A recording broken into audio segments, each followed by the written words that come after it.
গল্পের শুরুতেই আকাশ আর ইরা বসে আছে বিয়ের পিঁড়িতে।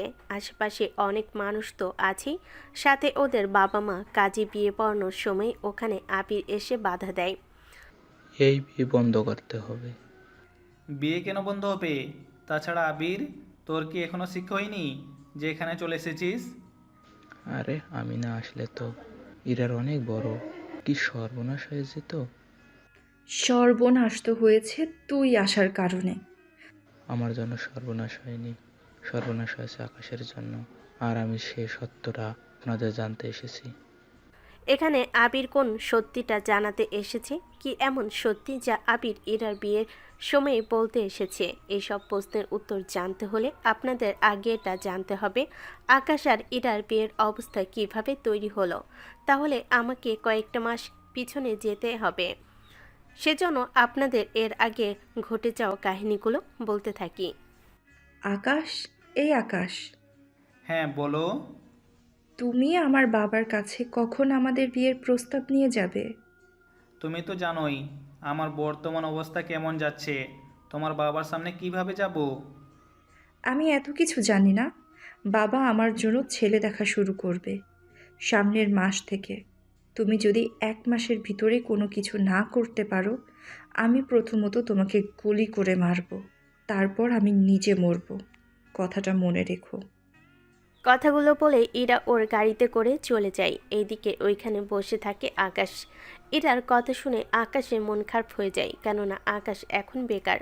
তার উপরে পরিবারের একমাত্র ছেলে। বাবা মা গ্রামে থাকে আর আকাশ একাই থাকে শহরে। শহরে পড়াশোনা করে শেয়ার মার্কেটিংয়ের উপরে। সেজন্য মাঝে মাঝে কিছু শেয়ার ইনভেস্ট করে। মোটামুটি অনেক টাকা মুনাফা পায়, কিন্তু আবার মাঝে মাঝে লসও হয়। শহরে পড়াশোনার পাশাপাশি যখন যে কাজ পায় সেই কাজ করে থাকে। বিকালে বাসায় ফিরে তখন আকাশ ওর বন্ধুদের সাথে রুমে আড্ডা দিতে থাকে।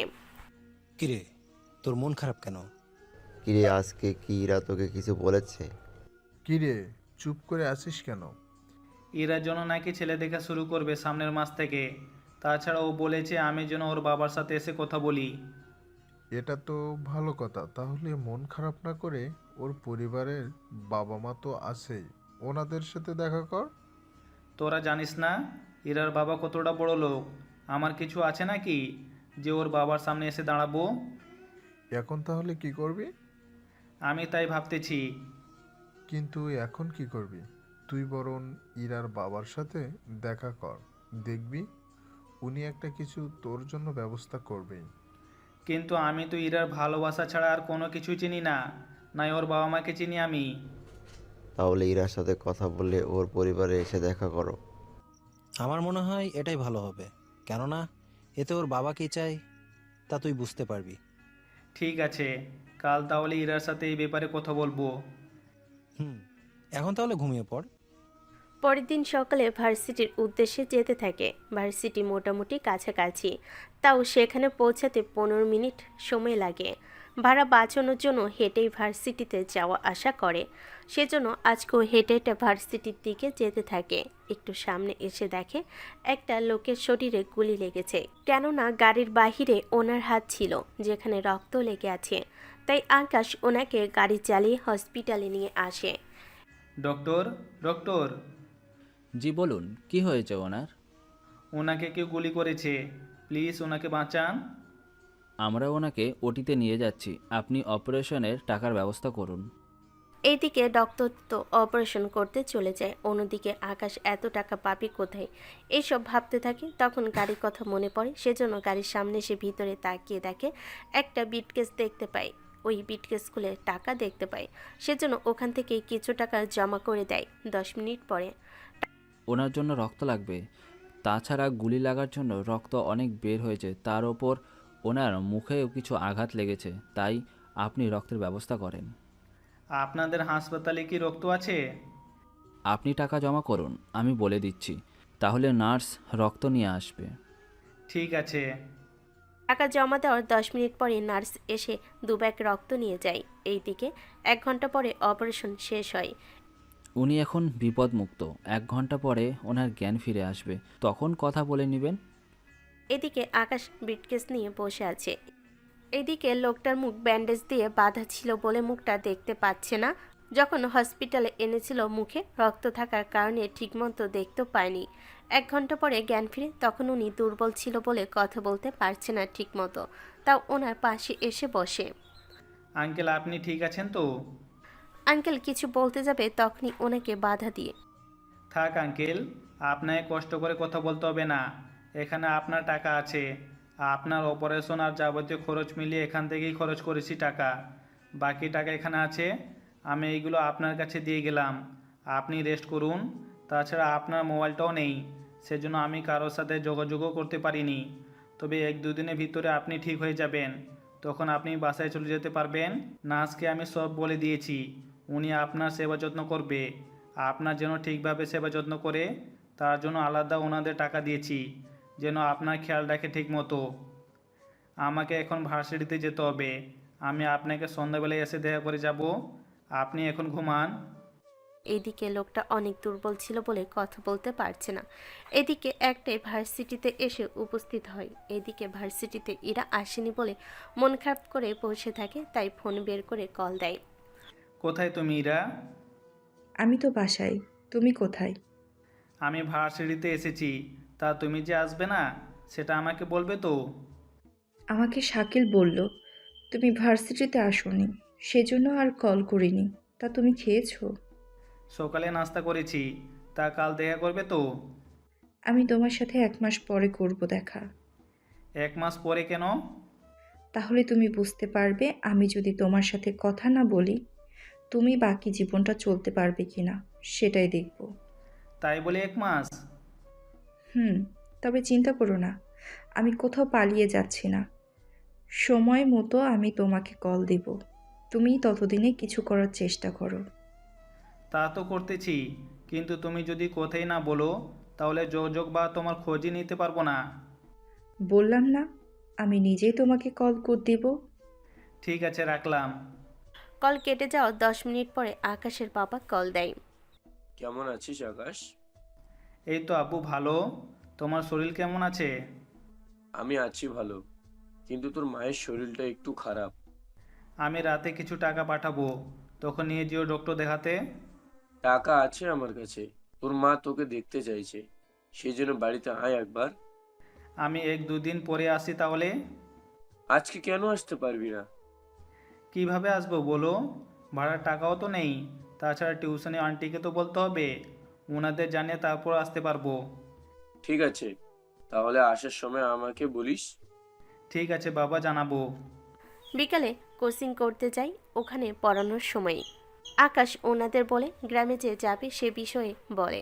ওনারাও রাজি হয়ে গেল এবং ওনারা বেতন দিবে বলে জানিয়ে দিল। এদিকে 3টা টিউশনিতে সেমভাবে কথা বলে। সন্ধ্যের দিকে চলে আসে আঙ্কেলের কাছে, ওনাকে কিছু ফল খাইয়ে দেয়। উনি কিছু বলতে যাবে কিন্তু আকাশ বাধা দেয় বলে বলতে পারছে না। ওই রাতে চলে আসে ওখান থেকে। এইদিকে রাতের বেলায় আম্মু, আম্মু, ও আম্মু। এভাবে চেঁচিয়ে বাড়ি তো মাথায় তুলে নিবি মনে হচ্ছে। আব্বু কোথায়? আব্বুকে তো দেখছি না। ও, তোকে তো বলতে ভুলেই গেছি, তোর আব্বু দেশের বাইরে যাবে, রাত 9টায় ফ্লাইট। আমাকে তো কিছুই আর জানালে না। তা আব্বু কল কি দিয়েছিল? বললো তো অফিস থেকে এয়ারপোর্টে যাবে, তাছাড়া বলেছে উনি প্লেনে উঠেই কল দিবে। অলরেডি 8:30। এতক্ষণে তো কল দেওয়ার কথা। আচ্ছা, আমি কল দিচ্ছি। এদিকে বারবার কল দিয়ে মোবাইল বন্ধ পাচ্ছে, সেজন্য ইরার একটু টেনশনও হচ্ছে। কি হলো, কল কি ধরছে না? বারবার মোবাইল বন্ধ দেখাচ্ছে। হয়তো এতক্ষণে প্লেনে উঠে গেছে আর নেটওয়ার্ক অফ করে দিয়েছে। হতেও পারে, কিন্তু তাও চিন্তা তো হয়। এত চিন্তা করতে হবে না। তাছাড়া তুমি তো জানোই আব্বু মোবাইল এরকম বন্ধ করে রাখে মাঝে মাঝে।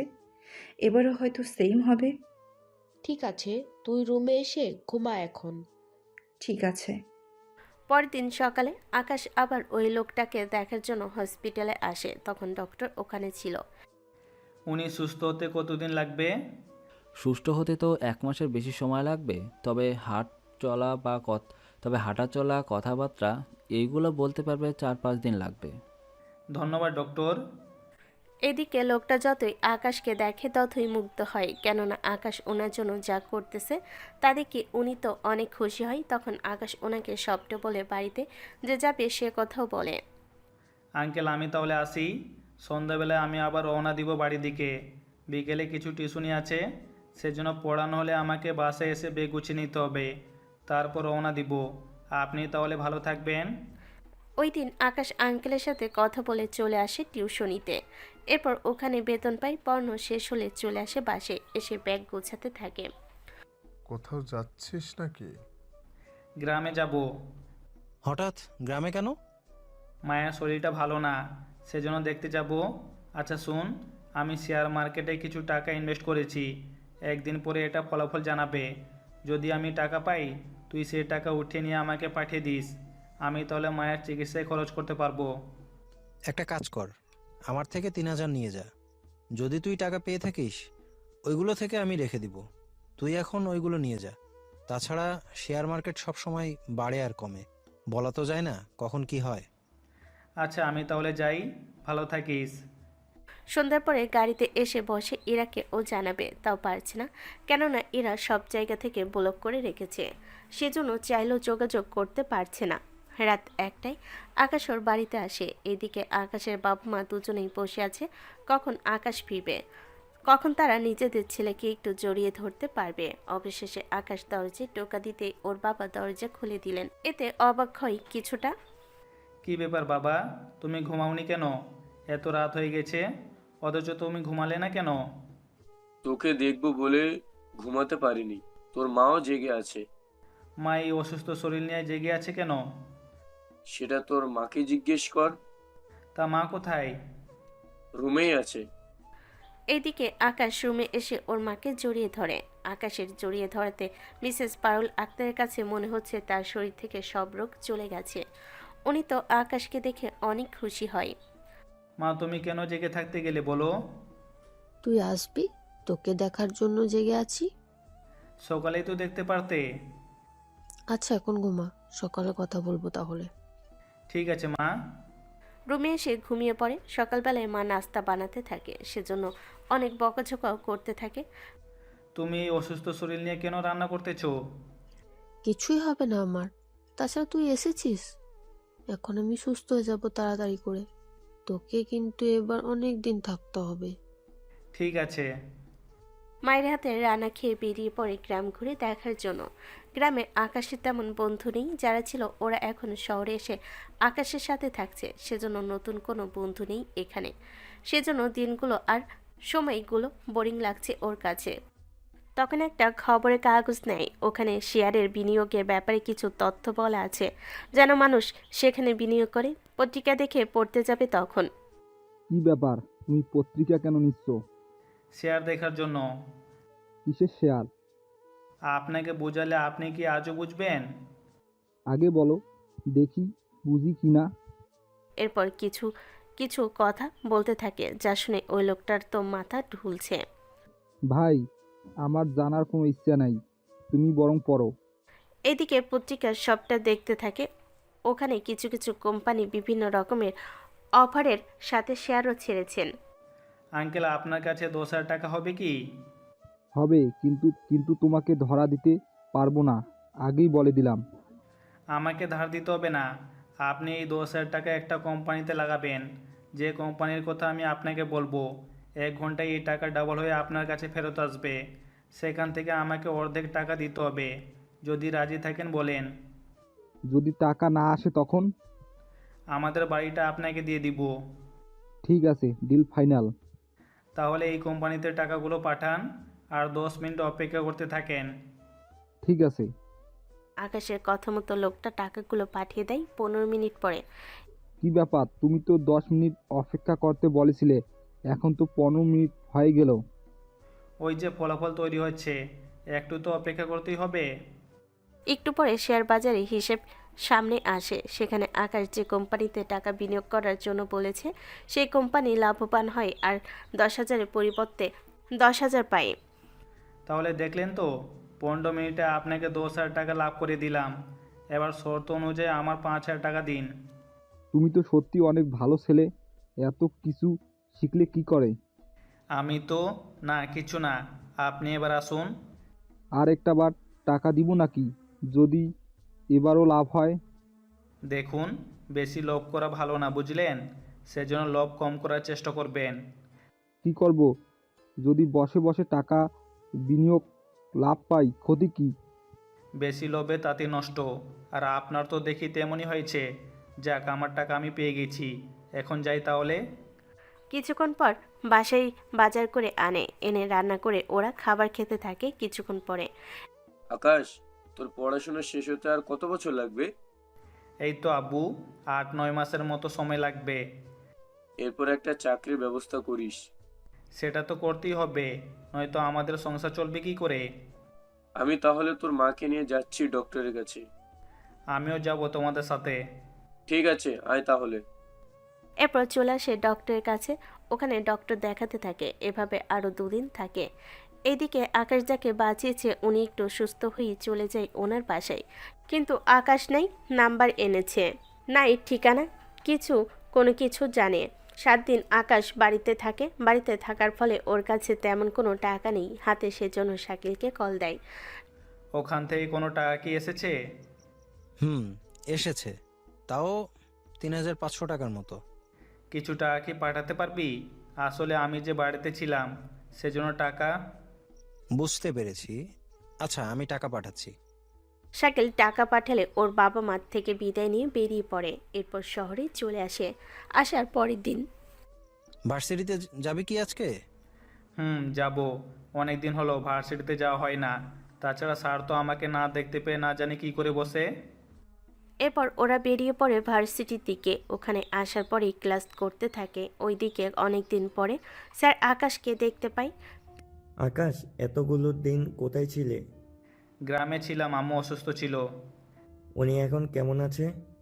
জি স্যার, আলহামদুলিল্লাহ ভালো আছে। তুমি একবার আমার কেবিনে এসো, তোমার সাথে কিছু কথা আছে আমার। জি স্যার, আসবো। ক্লাস শেষে চলে আসে ওর স্যারের সাথে দেখা করার জন্য। স্যার তখন টিভিতে স্যারে কিছু চক দেখছিলেন। আকাশও ওখানে এসে তাই দেখতে থাকে। আকাশ, তোমার কি মনে হয় এই কোম্পানিতে টাকা ইনভেস্ট করলে লাভ হওয়ার সম্ভাবনা কেমন? 5 মিনিট সময় দিন, সব হিসাব করে দেখতে হবে। ঠিক আছে, তুমি তোমার মতো হিসেব করো।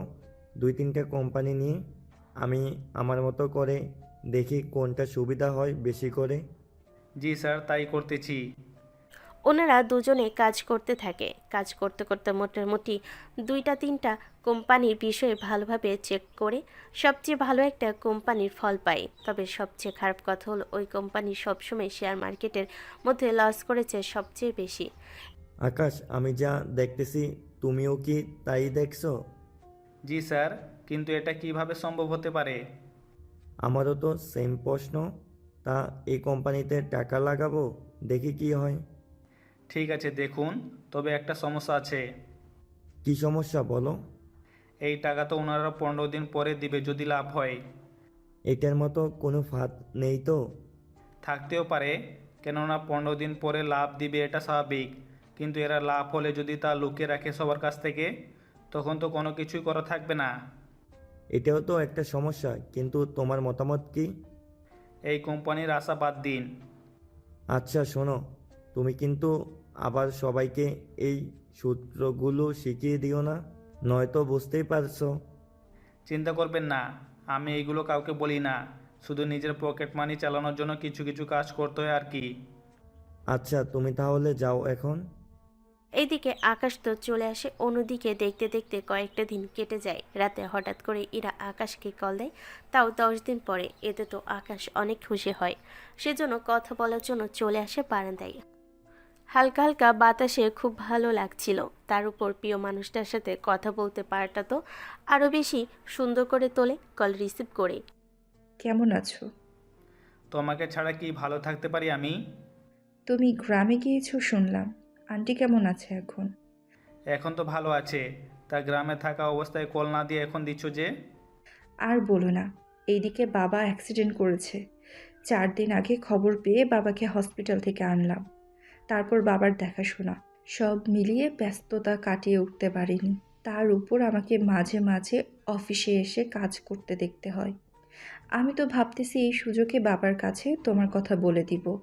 এতে বাবা অন্তত অফিসে দেখাশোনা করার জন্য জামাই হিসেবে তোমাকে মেনে নিলেও নিতে পারে। এখন তোমার আব্বু অসুস্থ, এরকম অবস্থায় এইসব বলা ঠিক হবে না। তুমি বরং আরও পরে বলে দিও, আগে উনি সুস্থ হন। কিন্তু আমি তো অফিসে যেতে কাহিল হয়ে যাচ্ছি। আচ্ছা, সমস্যা নেই, কাল আমি তোমার সাথে অফিসে যাব, ওখানে তোমাকে সাহায্য করব কাজে। তাহলে তো ভালোই হয়, তুমি অফিসে চলে আসিও। কিন্তু আমি তো তোমার বাবার অফিস চিনি না। আরে চিন্তা করছো কেন? আমি তোমাকে নিতে আসবো তোমার বাসার নিচে, তারপর দুজনে একসাথে যাব অফিসে। ঠিক আছে, তুমি এখন ঘুমাও তাহলে, এমনিতে অনেক কাজের প্রেশার যাচ্ছে তোমার উপর দিয়ে। ঠিক আছে, তুমিও ভালো থেকো। আমি ঘুমালাম। ইরা তো এইদিকে ঘুমিয়ে পড়ে। পরের দিন ইরার কথা মতো আকাশ রেডি হয়ে ইরার জন্য অপেক্ষা করতে থাকে। এদিকে ইরাও রেডি হয়ে চলে আসে বাসা নিচে, এসে আকাশকে কল দেয়। কোথায় তুমি? এই তো বাসে বসে আছি, তুমি কোথায়? আমি তোমার বাসার নিচে, তাড়াতাড়ি নামো। নামছি। নেমে নিচে আসে। এরপর গাড়িতে বসলে ইরা গাড়ি চালাতে থাকে। এদিকে ইরা লক্ষ্য করে আকাশ বারবার পেটে হাত দিচ্ছে সেজন্য। আচ্ছা, তুমি সকালে নাস্তা করেছো? আমি তো নিচে নামতে পারিনি, সেজন্য আমার খাওয়া হয়নি। তুমি তো মনে হয় খেয়ে এসেছো। আমি তো খেয়েছি। এখন চলো, আগে আমরা রেস্টুরেন্টে যাব। ওখানে তুমি খাবে, তারপর আমরা অফিসে যাব। ঠিক আছে, চলো তাহলে। এরপর ওরা রেস্টুরেন্টে আসে, ওখানে নাস্তা করতে থাকে। এইদিকে আকাশ নাস্তা করার সময় ইরাকে একটু আধটু খাইয়ে দিচ্ছে, সাথে হেসে সে খাচ্ছে। আর ওদেরকে ওই সময় আবির দেখে ফেলে। গল্পে আবিরকে কি ওর পরিচয় তা আপনারা জানতে পারবেন কিছুক্ষণ পর। কেননা সবটা যদি এখনই বলে দিই তাহলে তো গল্পের মজায় হারিয়ে ফেলবেন। এইদিকে আবির তো ইরার সাথে আকাশকে দেখছে আর রাগে ফুঁসছে, কিন্তু রেস্টুরেন্ট বলে চুপ করে আছে। এইদিকে আমার খাওয়া হয়ে গেছে, চলো এবার যাই। ঠিক আছে, চলো। এরপর ওরা বেরিয়ে পড়ে। ওদের ফলো করতে করতে আবিরও বেরিয়ে পড়ে। ওরা গাড়িতে উঠে ইরা গাড়ি ড্রাইভ করতে থাকে। তখন তোমার ঠোঁটে কি জন্য লেগে আছে? তার লেগে যখন আছে তখন ওটা মুছে দাও। পানি নিয়ে মুছে ফেলি তাহলে। মানে? মানে করতে করতে আকাশ ইরাকে কিস করে বসে। এতে ইরা তো অবাক হয়, কেননা রাস্তায় এভাবে গাড়ির ভিতর কিস করাতে অবাক হয়। যদিও গাড়ি তখন রাস্তার একটা সাইডে রাখা ছিল। এইদিকে আবির ওদের গাড়ির পিছনে গাড়িটা রাখে, সেজন্য আবির গাড়ি নিয়ে ওদের গাড়ির সামনে যেতে চাইবে, এর আগে ইরা গাড়ি স্টার্ট দিয়ে চালাতে থাকে। আচ্ছা, তোমার কি হয়েছে বলছো? কই কি হবে? আজকে রাস্তার মধ্যে গাড়ির ভিতরে কিস করে বসলে? তোমাকে আজকে এতটাই সুন্দর লাগছিল, আমি যে নিজেকে কন্ট্রোল করে রেখেছি এতক্ষণ ধরে, এটাই তো তোমার ভাগ্য অনেক। কি বলো, সত্যি আমাকে সুন্দর লাগছে? ছেলেরা নিজের গার্লফ্রেন্ডের মিথ্যা মিথ্যা প্রশংসা করে না, তাও সামনাসামনি। আসলে আমি তোমাকে আজকে তোমার জন্য সেজেছি। আমার জন্য কেন? তুমি আজকে অফিসে যাবে আমার সাথে। সেখানে আমি খারাপভাবে যাই কি করে? তাছাড়া আমার একটু একটু টেনশনও হচ্ছে। টেনশন কেন হবে? এই যে তোমাকে নিয়ে অফিসে যাচ্ছি, কেউ আবার বাবাকে যদি বলে দেয়, তখন বাবা তো অনেক প্রশ্ন করবে। তা তো করবেই, তুমি বলে দিও আমি তোমার বন্ধু হই, আর তোমাদের অফিসে আমি কাজের ব্যাপারে তোমার সাথে কথা বলার জন্য এসেছি। বেশ, তাহলে আর তোমার বাবা তেমন কিছুই বলবে না। বাহ, এত বুদ্ধি নিয়ে থাকো কি করে? তোমার মতো বউ যার পাশে আছে তার কি বুদ্ধির অভাব পড়বে নাকি? কথাটা তুমি তো মন্দ বলনি, কিন্তু বউ করার জন্য তোমাকে যে অনেক কিছু সহ্য করে যেতে হবে। চিন্তা করো না, তোমার বাবার কেমন ছেলে পছন্দ তা আমাকে বলে দাও। আমার বাবার ধনী পরিবারের ছেলে পছন্দ, তার সাথে ছেলেও পছন্দ হতে হবে। কি বলছো? আমি তো পুরোই মাঝখানে পড়ে গেলাম। হুম, তো? একসাথে দুটো দিক সামলাবো কি করে? দুটো দিক কই দেখলে? এই যে, তোমার বাবার পছন্দ বড়লোক পরিবারের সন্তান, আর তোমার পছন্দ গরিব আর ভালো আর সৎ ছেলে। আমি তোমার পছন্দের বলে তুমি আমাকে ভালোবেসেছো, কিন্তু তোমার বাবার পছন্দের হব কি করে? সেটা তো তুমি বাবার সাথে কথা বললে ঠিক করে নিও। এখন নামো, অফিসে এসে গেছি। এত বড় অফিস তোমাদের? তা নয় তো কি। অফিস যদি এত বড় হয় তাহলে বাড়িটা কত বড় হবে? তাহলে তোমাকে আজকে আমাদের বাড়িটা দেখাবো। এরপর তোমাকে আমি তোমার বাসায় নামিয়ে দিয়ে আমি আবার চলে আসব। তার কোনো দরকার নেই, আমি ওখান থেকে একটা অটো নিয়ে চলে আসবো। এখন অফিস তো আসো। ওরা অফিসের ভিতর চলে আসে। এইদিকে আবিরও ওদের পিছনে পিছনে অফিসে চলে আসে। এরা আকাশকে নিয়ে ওর বাবার কেবিনে চলে আসে। অন্যদিকে আবির দূর থেকে দাঁড়িয়ে সবটা বোঝার চেষ্টা করে। এদিকে এরা কাজ করতেছে, অন্যদিকে আকাশ ইরার দিকে মুগ্ধ নয়নে তাকিয়ে আছে, যা এরা বুঝেও না বোঝার ভান করে আছে। কেননা আকাশের এই চাহনিতে কোনো খারাপ উদ্দেশ্য না থাকায় এরাও কোনো কিছু বলছে না। এরা মাঝে মাঝে কোনো হিসেবে আটকে গেলে আকাশ ওকে সাহায্য করে। একটু পরে ম্যাম, ভিতরে আসবো কি? এরা দরজা খুলে দিতে যাবে, তার আগেই আকাশ বাধা দেয়। কি হলো? তুমি নিজেকে তো আগে ঠিক করো। আমি তো ঠিকই আছি। অন্য তো ঠিক করবে। তুমি যে এতক্ষণ ধরে দেখলে, তখন কেন বলনি? আমার জিনিসে আমি কেন ভাগ বসাতে পারবো না? তুমি ওড়না দিয়ে রাখো। আমার 2 হাতে কাজ, তুমি একটু ঠিক করে দাও। ঠিক আছে, দিচ্ছি। এইদিকে এরা ইচ্ছে করে আকাশকে দিয়ে ওনা ঠিক করাচ্ছে, যেন আকাশের একটু আকটু আর স্পর্শ এরা পায়। ওনা দেওয়া হয়ে গেলে আকাশ টেবিলের নিচে লুকিয়ে পড়ে। তখন ম্যানেজার আসে। ম্যাম, আপনার সাথে দেখা করার জন্য আমেরিকা থেকে মিস্টার ডেভিল এসেছে। ডেভিলটা আবার কে? শেয়ার মার্কেটিং নিয়ে আপনার সাথে কথা বলার জন্য এসেছে। এদিকে আকাশ আঙ্গুল দিয়ে ইরার পায়ে টোকা দিচ্ছে। এতে ইরা ম্যানেজারকে বাইরে যেতে বলে। ম্যানেজার যাওয়ার পরে কি হয়েছে? তুমি টোকা কেন দিচ্ছ? তুমি ওই ডেভিলের সাথে কথা বলা তো দূরের কথা, ওর সামনেই এসো না। আমি একা থাকবো নাকি? তুমিও তো আমার সাথে থাকবে। তাছাড়া তুমি শেয়ার মার্কেটের অনেক কিছু চিনো, জানো। তুমি ওনার সাথে কথা বলবে আমার হয়ে। ওই লোকটা তো এমনিতে ভালো না। প্রথমে তোমাকে অনেক লবণীয় অফার দিয়ে বলবে টাকা ইনভেস্ট করতে, তোমাকে এমনভাবে ফাঁসাবে তুমি ওনার কথায় একদম বিশ্বাস করে ফেলবে। কিন্তু টাকা দেওয়ার পর শেয়ারের লস হয়েছে এরকম গল্প শুনে টাকাগুলো মেরে দিবে। আচ্ছা, তুমি কি ওনাকে চিনো আগে থেকে? কথাটা শুনে আকাশ কিছুটা ভ্যাবাচাকা খেয়ে যায়। সেজন্য পরিস্থিতি সামাল দেওয়ার জন্য আরে ওনার নামে আর্টিকেল পড়েছি, সেখান থেকে শুনলাম আর জানলাম। আচ্ছা, আমি ওনাকে ভিতরে আসতে বলি, দেখি কি বলে। তাছাড়া তুমি তো আছোই, কিছু হলে তুমি আমাকে বলে দিও। আচ্ছা বলবো, তুমি তাহলে ওনাকে আসতে বলো। ঠিক আছে, বলতেছি। কিছুক্ষণ পরে ডেভিল এসে শেয়ারের ব্যাপারে ইরাকে অনেক বোঝাতে থাকে, কিভাবে কি করতে হবে না হবে এই সব ব্যাপারে। এদিকে আকাশ ইরার পায়ে টোকা দিয়ে বুঝিয়ে দিচ্ছে কোনোভাবেই হ্যাঁ বলা যাবে না। সেজন্য ইরাকে মেসেজ দিয়ে কি যেন লিখে পাঠায়। এরা মেসেজটা পড়ে। আচ্ছা, আপনি এখন আসেন। আমি এই বিষয়ে ম্যানেজারের সাথে কথা বলে, আরও কয়েকজনের সাথে কথা বলে তারপর আমি জানাবো। ঠিক আছে, অবশ্যই আমাকে জানাবেন। আমি কিন্তু আপনার কথার জন্যই অপেক্ষা করব। আপনি তাহলে এখন যেতে পারেন। আমি সবার সাথে কথা বলে তারপরে আপনাকে জানাবো। এদিকে ডেভিল যাওয়ার পরে ম্যানেজার এসে ইরাকে বলে, ম্যাম, কথা কি হয়েছে? হ্যাঁ, হয়েছে কথা। আমার তো মনে হয় ইনভেস্ট করাটা অনেক লাভজনক হবে। আপনি কি বলেন? আমি জানাবো আপনাকে। আপনি এখন যান এখান থেকে। ঠিক আছে ম্যাম। ম্যানেজার যাওয়ার পরে ইরা ওই ব্যাপারে কথা বলতে থাকে আকাশের সাথে। বলেছিলাম তোমাকে, ওই লোকটা এতটাই লবণীয় অফার দিবে, তুমি ফেলে যে দিবে তাও পারবে না। সেটাই তো দেখতেছি। তা তুমি কি বলো, ইনভেস্ট কি করব? পথে বসতে না চাইলে ভুলেও ইনভেস্ট করার কোনো দরকার নেই। ঠিক আছে, করলাম না, কিন্তু একটা কথা বলো তো। কি কথা? ওই লোকটার সামনে তুমি আসলে কি এমন ক্ষতি হয়ে যেত তোমার, বলো তো? উনি যদি কাউকে বলে দেয়?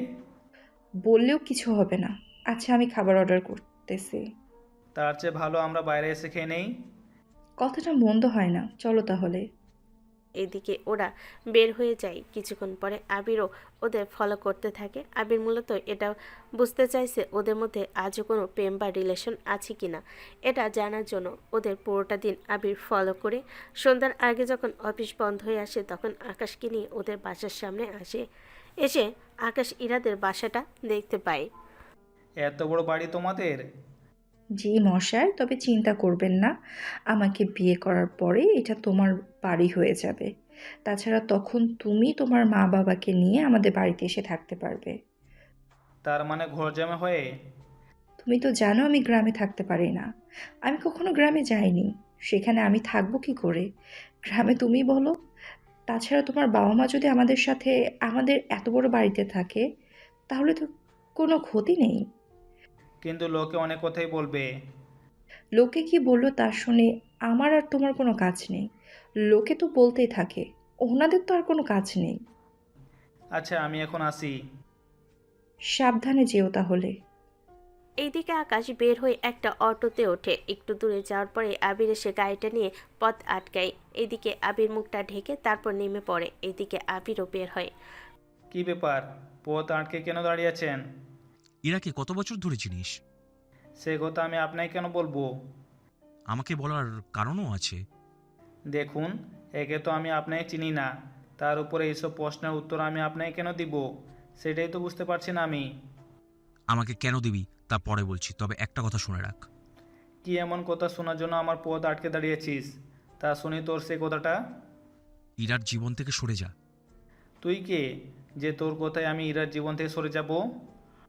আমি কে? আমি কে তা তুই যখন জানতে পারবি তখন তো ভয়ে কাঁপতে থাকবি। ও তাই নাকি? তা তোর পরিচয়টা বলতো। আমি আকরাম চৌধুরী, একমাত্র ছেলে আবির চৌধুরী। তুই তাহলে আকরামের ছেলে? তোর বাবা যতটা ভালো, তুই তো তার চেয়েও বেশি খারাপ। তুই আমার বাবাকে কিভাবে চিনিস? এত বড় বিজনেসম্যান উনি, ওনাকে তো চেনারই কথা।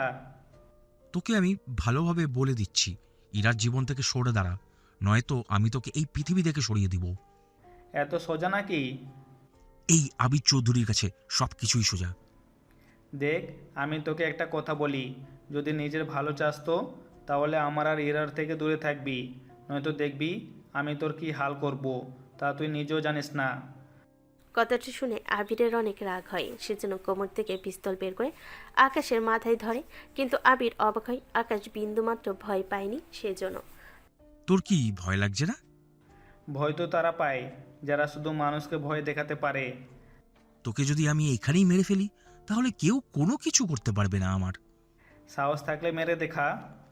দেখ, তোকে মেরে নিজের হাত নষ্ট করতে চাই না, তোকে ভালোই ভালো বলছি, ইরার থেকে নিজেকে দূরে রাখ, নয়তো দেখবি আমি তোর এমন হাল করব তুই নিজেও বুঝতে পারবি না আমার সাথে পাঙ্গা নেওয়ার ফল কি হতে পারে। কথাগুলো বলে আবির তো ওখান থেকে চলে যায়। এদিকে আকাশও অটো ধরে চলে আসে বাসার মধ্যে। এসেই কিছুক্ষণ বিশ্রাম নিতে থাকে। একটু আগে ঘটে যাওয়া কোনো কাহিনী ইরাকে জানতে দেয়নি আকাশ। কয়েকটা দিন পরে আব্বু, তোমার সাথে আমার কিছু কথা আছে। কি কথা? আর এরকম তাড়াহুড়া করে কোথায় যাচ্ছিস? তুমি আমার আর ইরার বিয়ের ব্যাপারে ওর বাবার কাছে যাবে? তুই কি ইরাকে পছন্দ করিস? হ্যাঁ আব্বু। তাহলে আর তো কোনো সমস্যা নেই, আমি ইরার বাবার সাথে কথা বলবো। কিন্তু ইরা যে রাজি হবে না। কেন রাজি হবে না? আমাদের কি টাকা পয়সা কোনো কিছুর কি কম আছে নাকি? আমাদের যা কিছু আছে তাই দিয়ে ইরার পরিবারকে আমরা 3 বার কিনতে পারবো। তা সবই যখন জানিস বুঝিস, তাহলে আর চিন্তা কিসের? সমস্যা তো ইরার কারণে। আর ইরা তো দেখতে সুন্দর আর গুণবতী, ওর মধ্যে আবার কিসের সমস্যা? আসলে ইরা একটা ছেলেকে ভালোবাসে, সেই জন্য ইরা আমাকে বিয়ে করতে রাজি হবে না কখনো। তা ওই ছেলের পরিচয় কি? পরিচয় এখনো খুঁজে পাইনি, তবে লোক লাগিয়ে দিব আজকে আমি। তাহলে আগে ওই ছেলের পরিচয় বের কর, তারপর আমি দেখতে আসি ব্যাপারটা।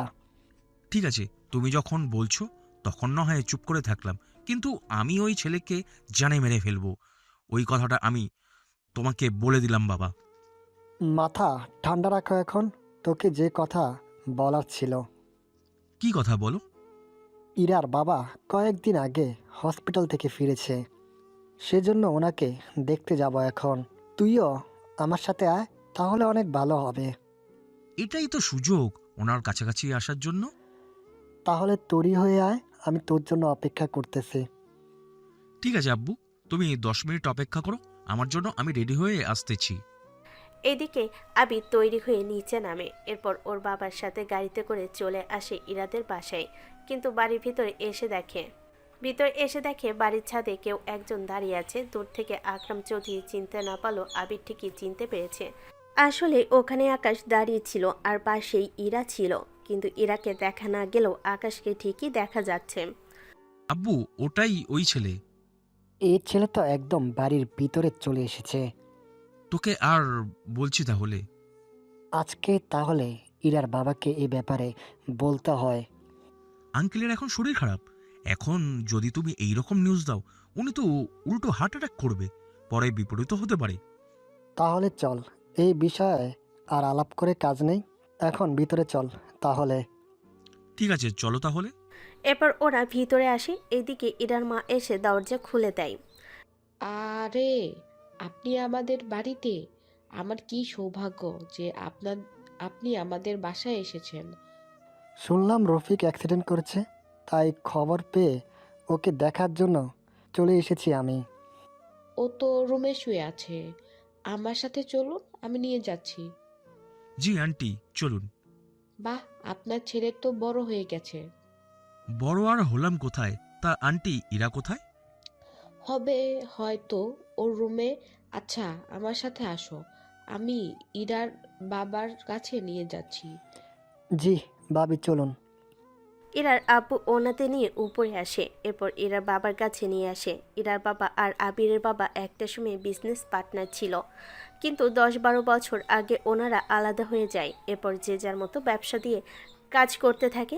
তবে এর ভিতরে ওনারা মাঝে মাঝে যোগাযোগ তো রাখতো আকরামকে দেখার পরে। আরে বন্ধু, তুই আমার বাসায়, তাও এতগুলো বছর পরে? কি করব বল, তুই অসুস্থ, কথাটা শুনে চলে এসেছি সাথে সাথে। আচ্ছা, যখন এসেছিস তখন তখন দুপুরের একসাথে খেয়ে তারপর যাবি। ঠিক আছে বন্ধু। দুপুরে ওনারা খেতে থাকে। এইদিকে ইরা ওনাদের সাথে ছিল না, কেননা ইরা আর আকাশ তখন ছাদে ছিল। ইরার মা অনেকবার ডাকছিল, কিন্তু তাও ইরা কোনো কিছু শুনতে পাচ্ছে না। কি করে শুনবে? নিচতলা থেকে ডাকলে ছাদ পর্যন্ত তো শোনা যায়, না শোনার যাওয়ারই কথা। এইদিকে আবির আর ওর বাবা জানে ইরা কোথায়, সেজন্য। আন্টি, ছাদে দেখে আসুন একবার। ছাদে কেন? হতে পারে কোনো কারণে ছাদে এসেছে। ঠিক আছে, আমি দেখে আসছি, আপনারা খেতে থাকুন।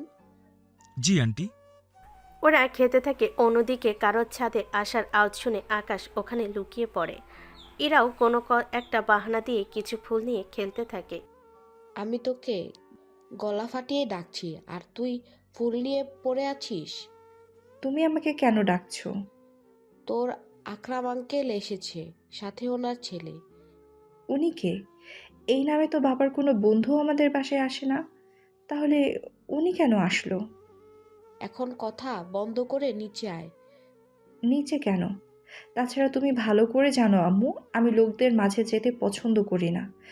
তারপরও তুমি কেন আমাকে? ওরা কি তোকে দেখার জন্য এসেছে নাকি? তুমি যেভাবে তাড়া দিচ্ছ আমার তো তেমনই লাগছে। আরে তেমন কিছু না, তুই এখন চল আমার সাথে।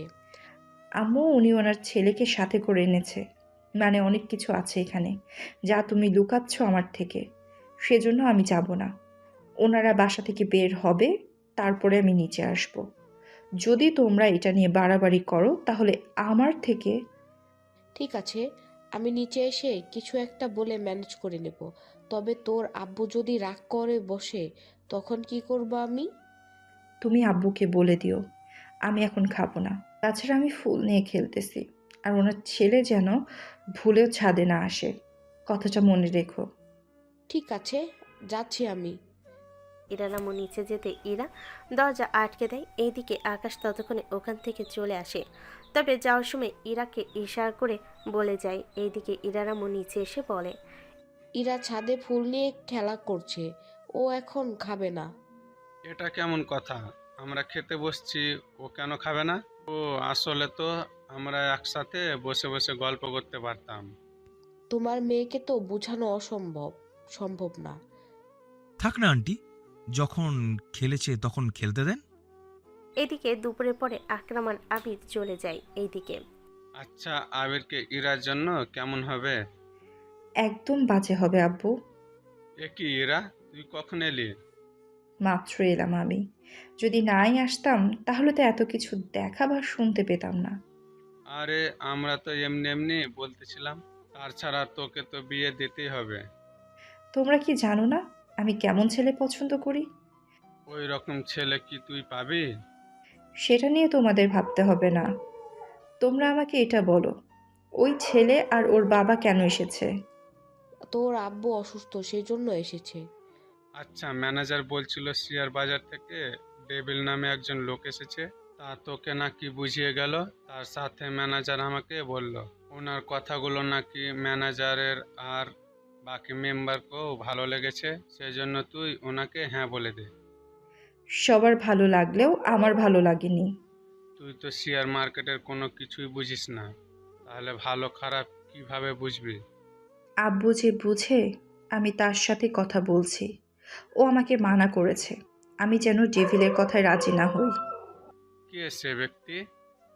তোমাকে জানতে হবে না। আমি শুধু এতটুকুই বলবো, ওই শেয়ার মার্কেটে আমরা কোনোভাবেই কোনো বিনিয়োগ করব না। ঠিক আছে, তুই রুমে যা তাহলে, আমি এই বিষয়ে পরে কথা বলবো তোর সাথে।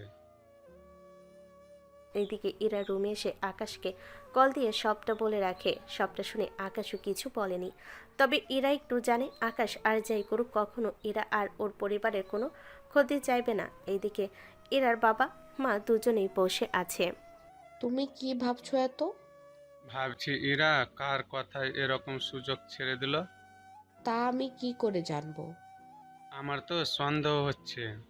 তোমার আবার কি নিয়ে সন্দেহ হচ্ছে? আমার তো মনে হচ্ছে তোমার মেয়ে কাউকে পছন্দ করে, সেই জন্য ওর কথায় এরকম একটা অফার রিজেক্ট করে দিল।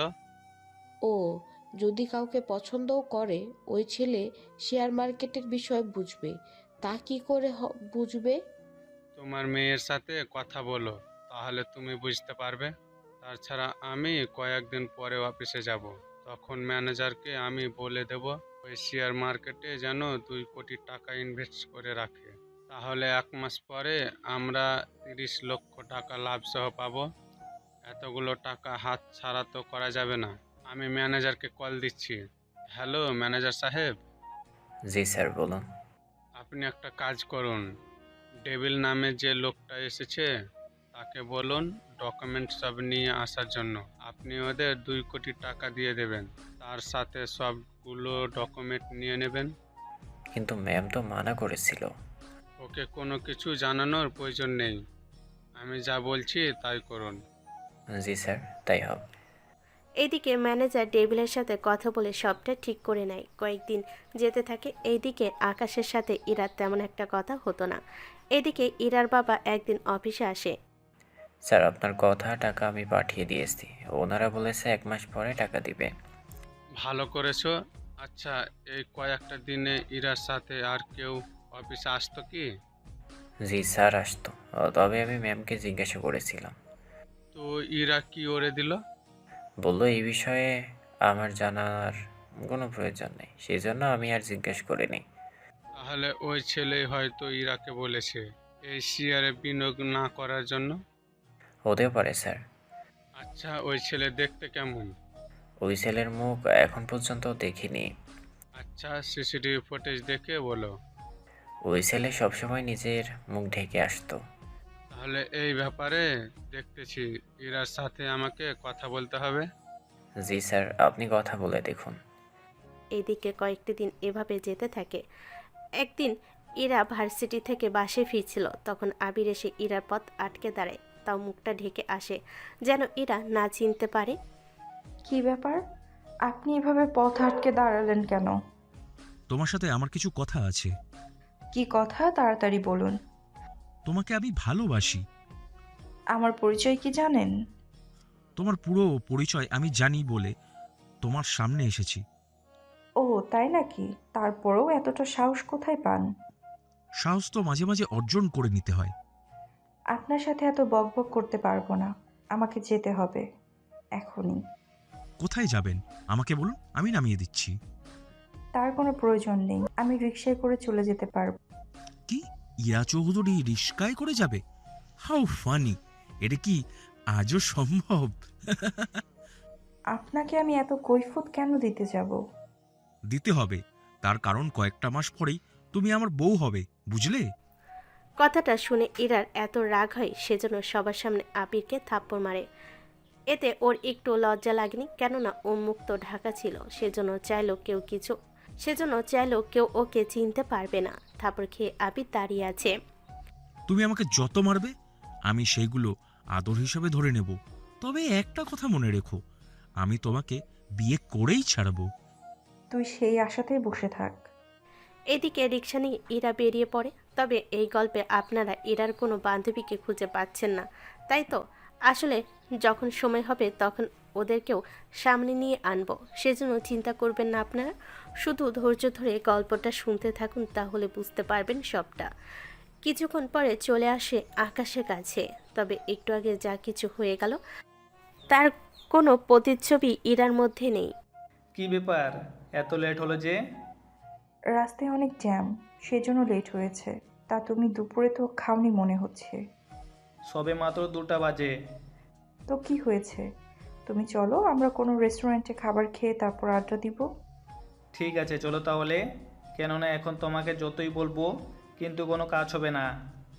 তাহলে চলো তো এখন। এরপর ওরা রেস্টুরেন্টে এসে খেতে থাকে। এদিকে ওরা যে রেস্টুরেন্টে এসে খাচ্ছে ওই রেস্টুরেন্টে ডেভিলকেও দেখতে পায়। তবে ওরা ডেভিলকে না দেখলেও ডেভিল প্রথমে ইরাকে দেখতে পায়, কিন্তু আকাশের মুখ এখনও দেখতে পাচ্ছে না, কেননা আকাশের উল্টো দিকে ডেভিল বসেছিল ইরাকে দেখার পরে। এ কি, আপনি এখানে? আমারও তো সেম প্রশ্ন, আপনি এখানে কেন? আমি তো এসেছি খাবার খেতে, তার সাথে সবাইকে বুদ্ধি দিতে। আমাদের কোম্পানিতে এসে যে বুদ্ধি দিয়েছেন সে বুদ্ধি এখন সবাইকে দিয়ে বেড়াচ্ছেন? ম্যাডাম, আমার তো কাজই এটা। তা কতটুকু পর্যন্ত যেতে পেরেছেন? এই তো মোটামুটি 60 কোটি পর্যন্ত হয়েছে। কি বলেন, এত টাকা? এটা তো সামান্য মাত্র। অনেকে তো 5 কোটি 10 কোটি করে ইনভেস্ট করেছে। এই তো আপনার বাবাও তো 2 কোটি দিয়েছে। কি, আমি এত করে মানা করার পরেও বাবা টাকা দিয়েছে আপনাকে? 1 মাসে 30 লক্ষ টাকা লাভ হবে। ভাগ্য থাকলে 1 কোটিও হয়ে যেতে পারে। কার ভাগ্য কখন কোথায় এসে পৌঁছায় তা কিন্তু বলা যায় না ম্যাডাম। তা ওনাকে তো চিনলাম না। আপনি এখন ওকে দেখছেন নাকি যে চিনবেন? ও হ্যাঁ, তাই তো। আগে তাহলে পরিচয় হয়নি ওনার সাথে। ও আমার হবু হাজব্যান্ড। আমরা কয়েকটা মাস পরেই বিয়ে করব।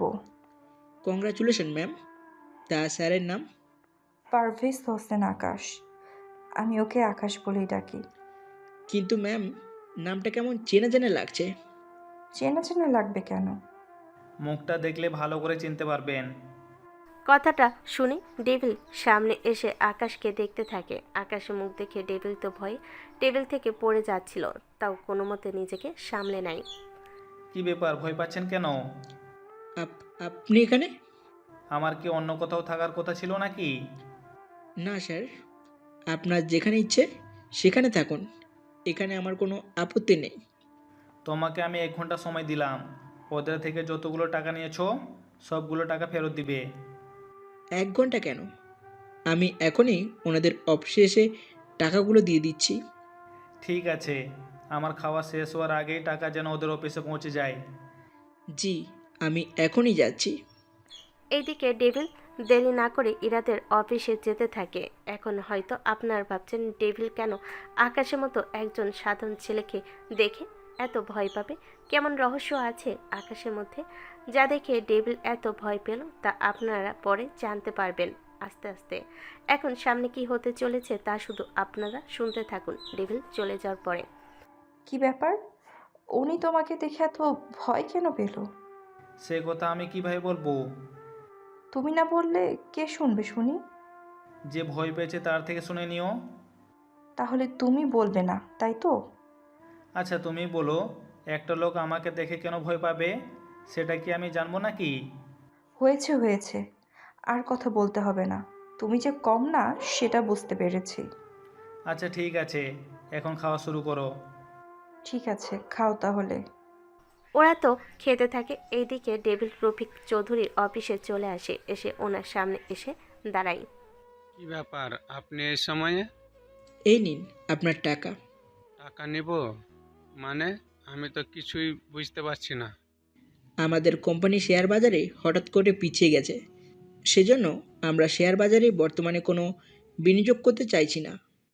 আপনাদের ভরসায় আমি এত কিছু করেছি, আপনি যদি এখন এই কথা বলেন তাহলে কিভাবে কি হয় বলুন? সরি স্যার, আমাদের কিছু করার নেই এখানে। ঠিক আছে, আসুন তাহলে। এদিকে ডেভিল চলে যায়। ডেভিল এসে রানাকে ব্যাপারটা জানায়। কি বলছিস তুই? ঠিক বলছি। তুই শিওর তো?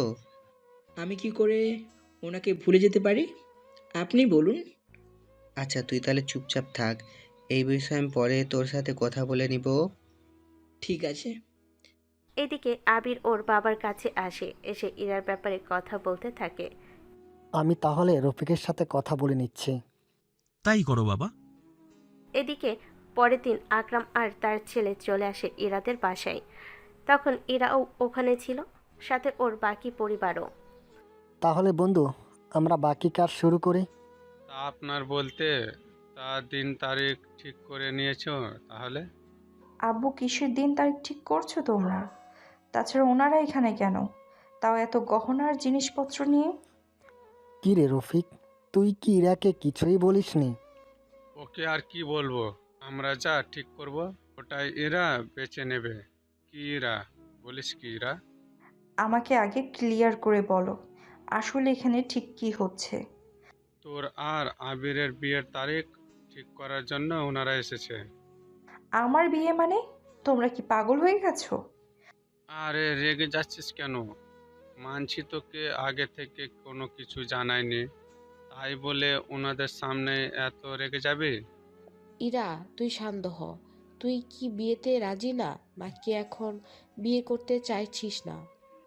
আম্মু, এই প্রশ্নটা তোমরা আমাকে ওনাদের এখানে আসার আগে বলা উচিত ছিল, কিন্তু তখন না বলে এখন কেন বলতেছো? তাহলে বিয়েটা করতে তোর ক্ষতি কি? ছেলে পড়াশোনা করতেছে, ওর বাবার বিজনেস দেখতেছে, দেখতেও অনেক ভালো। তাহলে তোর আপত্তি কোথায়? আমি অন্য একজনকে ভালোবাসি, আর আমি ওকেই বিয়ে করব। কথাটা শুনে আবির আর ওর বাবা অবাক হয়নি, কেননা ওনারা তো সবই জানে। কিন্তু এরার বাবা মা অনেক অবাক হয়। এসব তুই কি বলছিস? আমি ঠিকই বলছি, আমাদের 3 বছরের রিলেশন। তাছাড়া আমি যদি বিয়ে করি, ওকেই করব। ঠিক আছে, তাহলে তুই যে ছেলেকে ভালোবাসিস ওকে এখানে আসতে বল। আঙ্কেল, ওই ছেলেকে এইখানে আনার কি দরকার? আমি একটু দেখি আমার মেয়ের পছন্দ কিরকম, তাছাড়া তোমরাও থাকো এখানে।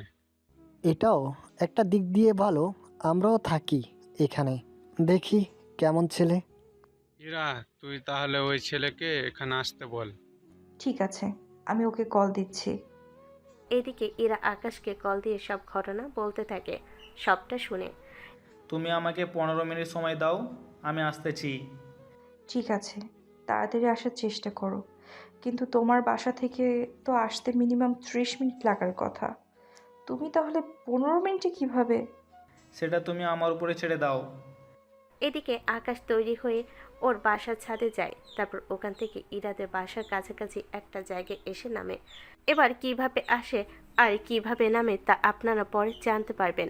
এখন আপনারা আকাশের এক এক করে রহস্য জানতে পারবেন। সেজন্য এখন হয়তো কিছু একটা মিস করে ফেলেছেন, তবে চিন্তা করবেন না, আপনারা তাড়াতাড়ি জানতে পারবেন। এদিকে ইরার পরিবার এই নিয়ে কথা বলতে থাকে। 15 দিন প্রায় শেষ হতে চলল। তখনই কেউ একজন দরজার বেল দেয়। সেজন্য ইরা তাড়াতাড়ি করে দরজা খুলে দেয়। এদিকে আকাশকে দেখে ইরা জড়িয়ে ধরে, যদিও বাকিরা কেউই দেখতে পাচ্ছে না, কেননা ড্রয়িং রুম থেকে মেন দরজা দেখা যায় না।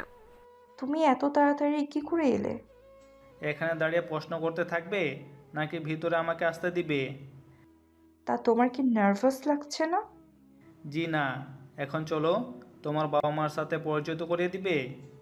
ঠিক আছে, চলো এখন।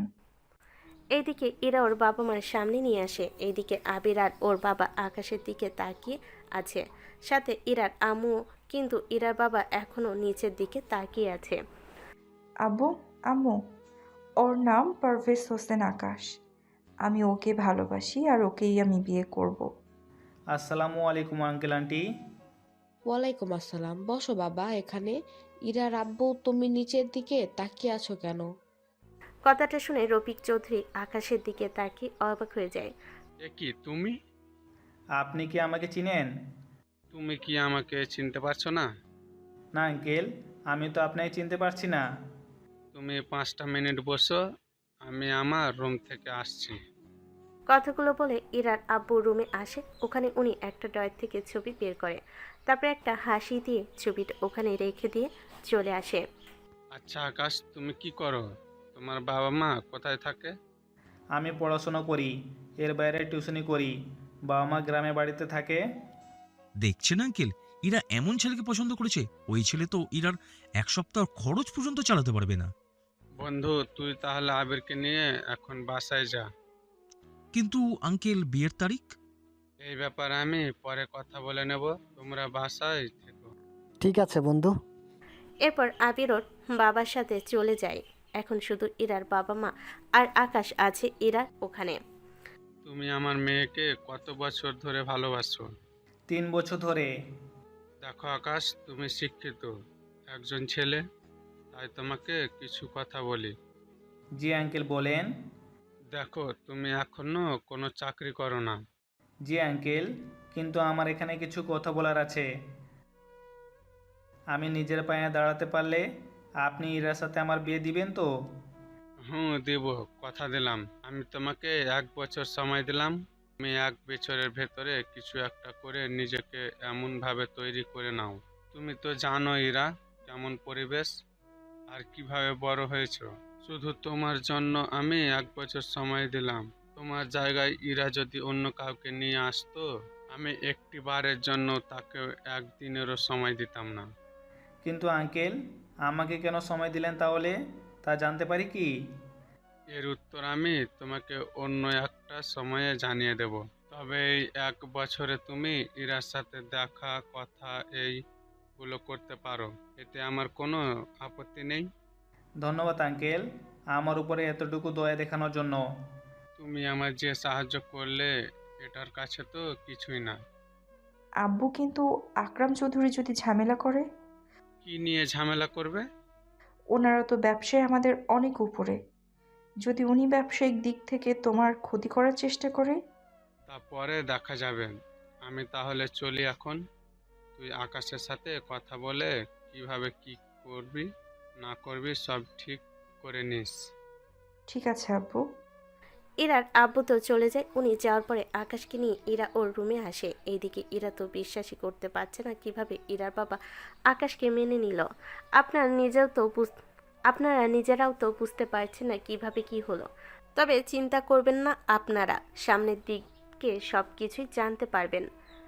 আমার তো বিশ্বাসই হচ্ছে না যে বাবা তোমাকে মেনে নিবে। আমি তো নিজেও বুঝতে পারছি না। সে যাই হোক, বাবা তোমাকে মেনে নিয়েছে, এটাই অনেক বড় পাওয়া আমার কাছে। তবে তোমাকে কিন্তু 1 বছরের ভিতরেই প্রতিষ্ঠিত হতে হবে। চিন্তা করো না, হয়ে যাবে। শুধু তুমি আমার পাশে থেকো। এতদিন কি দূরে দূরে ছিলাম নাকি? আরে আমি তা বলিনি। তাহলে আর কতটা কাছে আসতে হবে শুনি?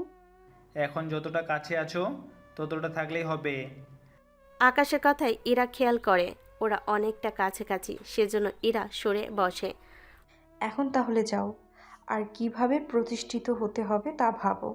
যদি টাকা লাগে আমাকে বলো, আমি বাবাকে বলে তোমাকে কিছু টাকা দিতে বলবো ব্যবসায়ের জন্য। জানি তুমি এমনিতেই নিবে না, সেজন্য পরবর্তীতে সে টাকা তুমি পরিশোধ করে দিও। কিন্তু এটা তো খারাপ দেখায়। কিভাবে খারাপ হলো? এই যে তোমার আব্বুর থেকে টাকা নিয়ে প্রতিষ্ঠিত যদি হতে হয়, তাহলে আর এই চ্যালেঞ্জ নিয়ে লাভ কি? তাহলে তুমি কি পারবে মাসে 50,000 প্লাস ইনকাম করতে? 50,000 কেন? তুমি পাশে থাকলে আমি মাসে 50 লক্ষ টাকা রোজগার করে দেখিয়ে দিব। হয়েছে চাপা মারা, এবার যাও তাহলে। আরেকটা কথা, সাবধানে থাকবে। সাবধানে কেন থাকবো? কেননা আব্বু তো আবির আর ওর বাবাকে মানা করে দিবে। ওদের মানা করার পরেই ওরা আমার আর তোমার পরিবারের ক্ষতি করার চেষ্টা করবে। তুমি এত কিছু জানো কি করে? বাবা তো সে অনেক আগেই ওনাদের থেকে ব্যবসায় না করে চলে এসেছে, এই জন্য। কেননা উনি বাবার অনেকটা ক্ষতি করতে চেয়েছিল, সেজন্য। বুঝতে পেরেছি। আচ্ছা আমি তাহলে আসি। দাঁড়াও, একটা মিনিট। কি বলবে বলো। ইরা হঠাৎ করে আকাশের কপালে একটা চুমু দিয়ে দেয়। এটা কি হলো? তোমার গিফট। এখন যাও তাহলে। এদিকে আকাশ বের হয়, অন্যদিকে আবির ওর বাবা বসে আছে অফিসে। কি হলো আব্বু? আমিও তো বুঝতে পারলাম না, দাঁড়া একটা কল দিয়ে দেখি। হ্যাঁ বাবা, তাই করো। এদিকে আবিরের বাবা কল দিয়ে কথা বলতে থাকে। বন্ধু, তুই তো কোনো কিছুই আমাকে আর জানালি না। বন্ধু, আমি আকাশের সাথেই ইরার বিয়ে দেব। মানে কি বন্ধু? ওই ছেলে বেকার, না আছে কোনো টাকা পয়সা, তাহলে ও কিভাবে তোর মেয়ের খরচ চালাবে? সেটা আমি দেখে নেব। তুই কিন্তু কাজটা ভালো করলি না। কেন, কি করবি তুই? আগের মতো তোকে ব্যবসা থেকে বের করে দিব। ভুলে যাস না, এটা আমার প্রতিষ্ঠান, এখানে তোর কোনো কথা চলবে না। তুইও ভুলে যাস না, আমি ব্যবসায়িক দিক থেকে তোর থেকে অনেক উপরে আছি। আমি একবার তোকে বিশ্বাস করে নিজে ঠকেছি, দ্বিতীয় আমার মেয়ের জীবনটা নষ্ট করতে দেব না। তুই কিন্তু কাজটা ভালো করলি না বন্ধু। কোনটা ভালো কোনটা খারাপ তা আমি তোর কাছ থেকে শিখতে যাব না। ঠিক আছে, শুধু শুধু তুই আবার নিজেদের মধ্যে ক্ষতি ডেকে আনলি। এইদিকে আকরাম কল কেটে দেয়, সাথে আবিরকে সবটা বলতে থাকে। সবটা শোনার পরে কি? ওই রফিক চৌধুরী এত বড় সাহস তোমার মুখের উপর কথা বলে? তুই চিন্তা করিস না, আমি ওই মেয়েকে যে করেই হোক তোর কাছে নিয়ে আসবো। ঠিক আছে আব্বু, কিন্তু কিভাবে আনবে? যদি আপোষে রাজি না হয় তাহলে জোর করে বা কৌশলে নিয়ে আসবো। ঠিক আছে। এদিকে পরের দিন আকাশ ভার্সিটিতে এসে ওর স্যারের সাথে দেখা করে, কিন্তু এরা তখন ভার্সিটিতে ছিল না। আকাশ, তোমার সাথে আমার কিছু কথা আছে। জি স্যার, বলুন কি কথা? তুমি একে শেয়ার মার্কেটের নাম শুনেছো? জি স্যার, কি হয়েছে বলুন তো স্যার। তোমাকে একবার আমার সাথে যেতে হবে ওখানে। ওখানে কেন? ওই মার্কেট তো অনেক দূরে। ওই শেয়ার মার্কেটের মালিকের সাথে আমার কিছু কথা আছে। কিন্তু ওনার সাথে দেখা যে করবেন, কি প্রয়োজন আমাকে বলেন। আসলে আমি চেয়েছিলাম ওই মার্কেট থেকে কিছু শেয়ার কেনার জন্য। ওই মার্কেটে শেয়ারের দাম তো অনেক বেশি, এত টাকা আপনি পাবেন কোথায়? এত বছর ধরে যে টাকা জমিয়েছি সেই টাকা দিয়ে। কিন্তু ওই শেয়ার কেন? আমি 1 মাস আগে একটা আর্টিকেল পড়েছিলাম। আপনি তো অনেক রকম আর্টিকেল পড়ে থাকেন। এটা ছিল ওই কোম্পানির আর্টিকেল। আজ পর্যন্ত যারা ওই কোম্পানির শেয়ার কিনেছে তারা কেউই এখান থেকে লস খায়নি। সেজন্য আপনি ওই কোম্পানির শেয়ার কিনতে চাইছেন, এটাই তো? ঠিক তাই। তা কত টাকা শেয়ার কিনবেন? এই ধরো 20 লাখ টাকার। ঠিক আছে, আমি আপনাকে একজনের নাম্বার দিচ্ছি, আপনি সরাসরি ওনাকেই টাকা দিয়ে দিলে হবে। আপনাকে কষ্ট করে ওনাদের কোম্পানি পর্যন্ত যেতে হবে না। যদি ওই লোকটা টাকা মেরে দেয়? উনি কোনো টাকা মারবে না, আমি ওনাকে বলে দিব, উনি নিজে এসে আপনার থেকে টাকা নিয়ে যাবে। আর আপনি কি কি শেয়ারগুলো কিনবেন সেগুলো আমাকে জানিয়ে দিবেন, আমি তাহলে ওনাকে বললে উনি নিয়ে আসবে সেই শেয়ারগুলো। ঠিক আছে, তাহলে কিছু শেয়ারের নাম তুমি রাখো, ওনাকে বলিও এই শেয়ারগুলো নিয়ে আসার জন্য। ঠিক আছে স্যার, বলে দিব। স্যারের সাথে কথা শেষ করে ম্যানেজারকে কল দেয়। স্যার, হঠাৎ আপনি কল দিলেন, কিছু লাগবে কি? আমার কিছু লাগবে না, আমি একটা ঠিকানা দিচ্ছি, ওই ঠিকানা নোট করুন। জি স্যার, বলুন। এরপর ঠিকানা দিলে সেই ঠিকানা নোট করে রাখে, আর ওই ঠিকানায় যেতে বলে ম্যানেজারকে। চিন্তা করবেন না, আমি সব কিছু নিয়ে চলে আসবো ওই ঠিকানায়। ঠিক আছে। এইদিকে আকাশ বাসায় পৌঁছে যায়। বিকেলে ইরা কল দেয়। কি করছো তুমি? এই তো ভার্সিটি শেষ করে বাসায় ফিরলাম। শুধু ভার্সিটিতে এলেই কি হবে? চিন্তা করবে না, আমি সময় মতো দেখবে তোমার সামনে এসে হাজির হব, সেদিন তোমার বাবা তোমাকে আমার হাতে তুলে দিবে। আমি তো সে আশাতেই আছি, কবে তোমার হাতে বাবা আমাকে তুলে দেয়। আচ্ছা শোনো, একটা কথা বলার ছিল। কি কথা? আমাকে একটু গ্রামে যেতে হবে। গ্রামে কেন? আঙ্কেল আন্টি ঠিক আছে তো? আম্মু অসুস্থ, ওনাকে ডক্টর দেখানোর জন্য শহরে নিয়ে আসবো। তাহলে তুমি লেট কেন করছো? কিন্তু সমস্যা তো ওখানেই। টাকা যা লাগে আমি ম্যানেজ করে দিব। বাবা মাকে এনে রাখবো কোথায়? তুমি তো জানো আমি বন্ধুদের সাথে থাকি, এখানে তো থাকতে পারবে না ওনারা। এত চিন্তা করছো কেন? ওনারা আমার সাথে আমার বাড়িতে থাকবে। বাবা মাকে আমি ম্যানেজ করে নিব। তুমি এই বিষয়ে কোনো টেনশন করিও না। কিন্তু এতে তোমারই অসুবিধা হবে। কিছুই হবে না। বিয়ের পর তো ওনাদের সেবা যত্ন তো করতে হবে আমাকে। সেটা না হয় বিয়ের আগে থেকেই শুরু করে দিলাম। আচ্ছা, আমি তাহলে রাতেই রওনা দিব। সাবধানে যেও। ভাড়া হবে তো, নাকি আমি কিছু টাকা পাঠিয়ে দিব? লাগবে না, আমার কাছে আছে টাকা। ঠিক আছে, ওনাদের নিয়ে সোজা আমার বাসায় আসবে। আর না হয় আমি ওনাদের নিতে বাস স্ট্যান্ডে আসবো। ঠিক আছে। এদিকে আকাশ কল কেটে দিয়ে শাকিল, বাবু, অন্তর ওদের সাথে কথা বলতে থাকে, কেননা ওদেরকে টাকা দিয়েছিল বিভিন্ন কোম্পানিতে শেয়ার বিনিয়োগ করার জন্য। কি রে, কোনো আপডেট কি পেলি? মোটামুটি তোর কথা মতো আমাদের 5 দিনে লাভ হলো 20,000 টাকা। এই নে তোর 15,000 টাকা। আচ্ছা শুন, আমি বাড়িতে যাব, আম্মু অসুস্থ, ওনাকে নিয়ে শহরে আবার ফিরে আসবো। কি বলিস? কি হয়েছে ওনার? মেডিকেল চেক আপ করাতে আনবো ওনাকে। কিন্তু ওনাদের রাখবি কোথায়? ইরার সাথে কথা হয়েছে, ও বলেছে ওদের ওখানে নিয়ে যাওয়ার জন্য। কিন্তু ওর বাবা মা যদি... বলেছে ওনারা আসলে জানাবে কথা বলে। তুই কি রাতেই বের হবি? একটু পরেই বের হব। আচ্ছা যা তাহলে। এরপর আকাশ বেরিয়ে পড়ে। কয়েকটা ঘন্টা পরে চলে আসে গ্রামে, তাও রাত হয়ে যায়। এরপর ওর বাড়িতে চলে আসে। কেমন আছিস তুই? আমার কথা বাদ দাও, তুমি কেমন আছো? হঠাৎ করে কি হলো তোমার? জানি না কি করে হলো, সংসারের কাজ করতে করতে এরকম তো হবেই। আচ্ছা, সকালে আমার সাথে তোমরা শহরে যাবে। ওখানে কেন? তোমার চিকিৎসা করাবো। ওখানে তো অনেক খরচ। খরচ নিয়ে তোমাদের ভাবতে হবে না, তুমি আর বাবা মিলে তোমাদের কি কি লাগবে তা নিয়ে নিও। 10-15 দিন থাকতে পারবে, এরকম করে নিও। ঠিক আছে, তোর বাবা তো ঘুমাচ্ছে, আমি সকালে বলে দিব। তুই বরং এখন শুয়ে থাক। ঠিক আছে আম্মু। এইদিকে কিছুক্ষণ পরে আকাশও ঘুমিয়ে পড়ে। অন্যদিকে পরের দিন দুপুরবেলায় ম্যানেজার এসে আকাশের বাসায় এসে হাজির। আমাকে আপনার ঠিকানা দেওয়া হয়েছিল। ও, আপনি সেই ব্যক্তি? ভিতরে আসুন আমার সাথে। জি চলুন। এই নিন স্যার, আমাদের শেয়ারের নাম আর মূল্য এখানে লেখা আছে। আপনার যেগুলো পছন্দ হয় এখান থেকে চয়েস করে নিতে পারেন। তাহলে আমাকে কয়েকটা শেয়ারের নাম আর মূল্যগুলো বলতে থাকেন। জি স্যার, দেখাচ্ছি। ম্যানেজার একটা চার্ট বের করে ওনার হাতে দেয়। এরপর কিছু কিছু শেয়ার বুঝিয়ে দিতে থাকে। একটু পরে, আমাকে এই 3টা শেয়ারের মধ্যে 12টা দিলেই হবে। ঠিক আছে স্যার, এই নিন শেয়ার।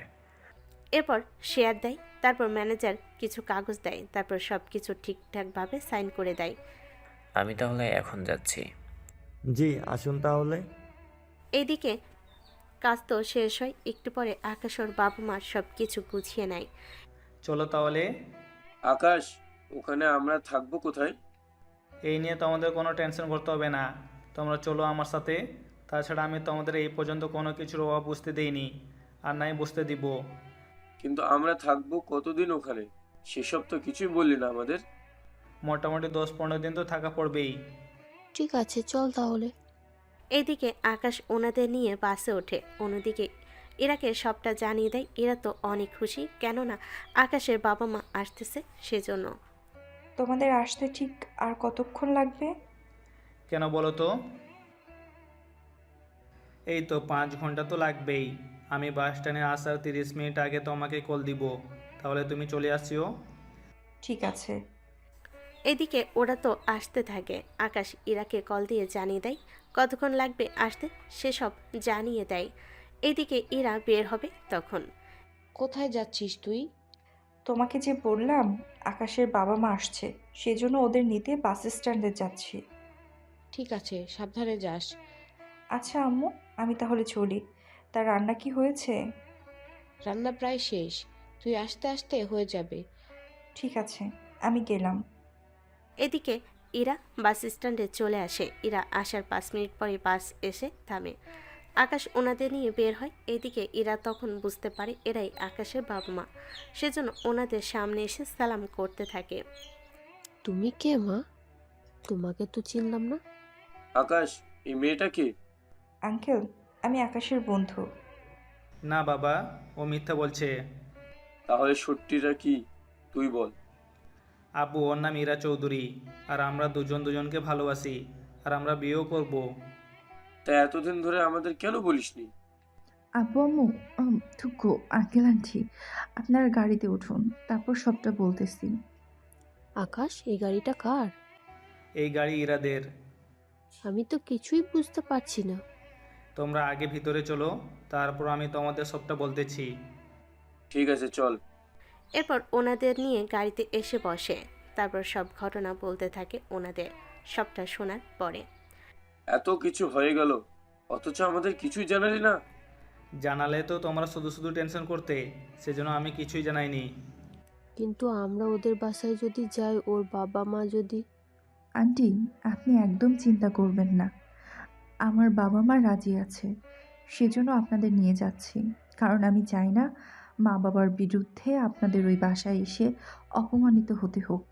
সেজন্য বাবা মাকে রাজি করিয়ে তারপর আমি আপনাদের নিয়ে এসেছি। কোনো অসুবিধা হবে না তো? তুমি কোনো টেনশন নিও না, ওনাদের যত্নের সামান্যটুকু অবহেলা আমি হতে দিব না। তোমার ভরসায় বাবা মাকে তোমাদের বাসায় নিয়ে যাচ্ছি। চিন্তা করো না, আমি সবটা সামলে নিব। এদিকে ওনারা চলে আসে ইরাদের বাড়িতে। বাড়ির সামনে দাঁড়িয়ে অবাক হয়, এত বড় বাড়ি দেখার পরে ওনারা ভিতরে আসে। এত বড় বাসা এদের? ওনারা আমাদের কিছুই বলবে না তো? আরে আন্টি, কেউ কিছুই বলবে না, আমি তো আছি, চিন্তা করবেন না। এরপর ওনারা এসে ইরার বাবা মার সাথে কথা বলতে থাকে। এরপর ইরা ওনাদের একটা রুম দেখিয়ে দেয়। আপনারা দুজনে আজ থেকে এই রুমেই থাকবেন, কোনো অসুবিধা হলে আমাকে জানাবেন, কাল আপনাদের ডক্টরের কাছে নিয়ে যাব। আমরা তাহলে ফ্রেশ হয়ে নিই? ঠিক আছে আন্টি, আমি পাশের রুমে আছি, আপনাদের ফ্রেশ হওয়া হয়ে গেলে আমি আপনাদের খেতে দিব। আকাশ কি আমাদের সাথে থাকবে? ও তো ম্যাচে থাকে, তবে চিন্তা করবেন না, আমি আপনাদের হসপিটালে নিয়ে যাব, আকাশ সরাসরি হসপিটালে চলে আসবে। ঠিক আছে। ইরা ওর রুমে আসে। এইদিকে কিছুক্ষণ পরে ইরা ওনাদের নিয়ে নিচে আসে খাবার খাওয়ার জন্য। এরপর খাবার খেতে খেতে ওনারা বাকি কথা বলতে থাকে। কিছুক্ষণ পরে তাই ওনারা যে ডাক্তার দেখাতে এসেছে, আকাশের তো এত টাকা হবে না। তাছাড়া ওনার তো যা অবস্থা বুঝেছি, লাখের ওপর খরচ হবে। কি বলেন? এত টাকা পাবো কোথায়? আচ্ছা তুই বরং ওনাদের যা যা খরচ হয় সেসব খরচ চালিয়ে। কিন্তু আম্মু, আকাশ তো আমাকে বলেছে যা কিছু খরচ হবে সব খরচ ওই দিবে, আমাকে শুধু বলেছে আঙ্কেল আন্টির ঠিকভাবে খেয়াল রাখার জন্য। কিন্তু ও এত টাকা পাবে কোথায়? সেসব কথা তো আমি জানি না আব্বু। তুই একবার জিজ্ঞেস করে নিস, ওকে? ঠিক আছে আব্বু। এদিকে ওনাদের খাওয়া হলে আরও কিছুক্ষণ গল্প করতে থাকে। এদিকে রাতে আকাশ কল দিয়ে ওনাদের কথাবার্তা জিজ্ঞেস করতে থাকে, ওনারা কি করছে, কি খেয়েছে, এসব কিছু। পরের দিন সকালে ইরা ওনাদের নিয়ে চলে আসে ওখানকার একটা বড় হসপিটাল দেখে ইরা নিজেও অনেকটা অবাক হয়, কেননা এই হসপিটালে এতটাই বড় যে আকাশ এখানে খরচ কিভাবে দিবে সেটাই ভাবতে থাকে। এদিকে আকাশও ততক্ষণে চলে আসে। আসতে কোনো অসুবিধা হয়নি তো? আমাদের কোনো অসুবিধা হয়নি, তা এত বড় হসপিটাল তুমি সবটা সামলাতে পারবে তো? চিন্তা করো না, আমি সবটা সামলে নিব। এখন চলো ভিতরে যাই। বাবা মা, তোমরাও চলো ভিতরে। হ্যাঁ, চলো তাহলে। ওনারা ভিতরে এসে ডক্টর দেখাতে থাকে। ডক্টর ওনাকে দেখার পরে দেখুন, ওনার অবস্থা তেমন একটা ভালো না। কি বলছেন ডক্টর? কি হয়েছে মায়ের? দেখুন, ওনাকে অপারেশন করাতে হবে। কত কি খরচ পড়বে? আর অপারেশনটা কিসের? দেখুন, ওনাকে আগে কয়েকটা টেস্ট দিব, ওই রিপোর্টগুলো দেখার পরেই আমি বলতে পারবো। তাহলে টেস্টটা দিন, আমি করিয়ে নিচ্ছি। আমি লিখে দিচ্ছি, আপনি তাহলে করিয়ে নিন সবটা। এদিকে আকাশ ওর মাকে টেস্ট রুমে নিয়ে আসে। এরপর কিভাবে কি করতে হবে তা একজনের সাথে কথা বলে ঠিক করে নেয়। একটু পরে আকাশ, আঙ্কেল দুপুর হয়ে এসেছে, চলো আমরা কিছু খেয়ে নেই আগে। কিন্তু মা তো নিজেও কিছু খাইনি। আন্টির যে টেস্ট, ওনাকে সেজন্য না খাইয়ে থাকতে হবে, তবে টেস্ট হয়ে গেলে তখন আমি নিজে হাতে খাইয়ে দিব। কিন্তু আকাশ, এতগুলো টাকা তুই পাবি কি করে? টাকা নিয়ে কোনো চিন্তা করো না, মায়ের সুস্থতাই আমার জন্য অনেক কিছু। আমরা তাহলে কিছু খেয়ে আসি, তোর মায়ের টেস্ট করানো হয়ে গেলে তখন না হয় বাকিটা হবে। ঠিক আছে, চলো।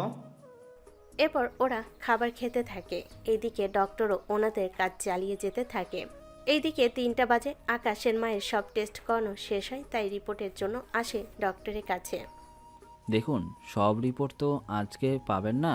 কিছু কিছু রিপোর্ট আপনারা আজকে পাবেন, আর 2টা রিপোর্ট কাল পাবেন।